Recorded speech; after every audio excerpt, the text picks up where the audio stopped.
আমি ভুল করছি জীবনে সামনে কোনোদিন ওই দিন যেটা কিন্তু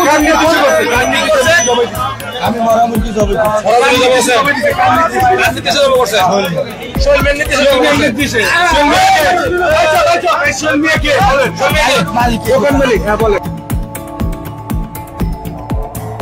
রমজানের পবিত্র মাসে খাদ্য নিরাপত্তাকে হুমকির মুখে ফেলে চাঞ্চল্যকর এক ঘটনা ঘটালো মহাখালীতে।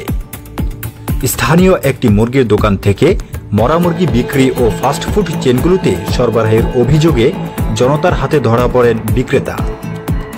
স্থানীয়দের অভিযোগ, এই দোকানটি দীর্ঘদিন ধরে অস্বাস্থ্যকরভাবে মরা মুরগি সংগ্রহ করে তা প্রক্রিয়াজাত করে ফাস্টফুডের দোকানে সরবরাহ করছিল।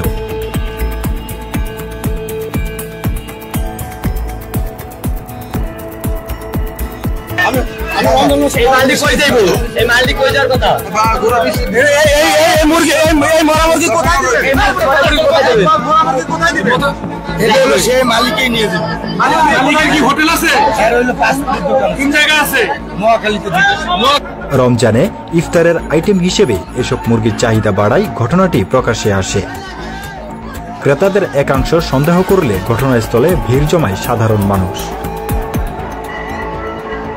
রমজানে যে কোনো খাদ্য কেনার আগে সতর্ক হন, সচেতন হন।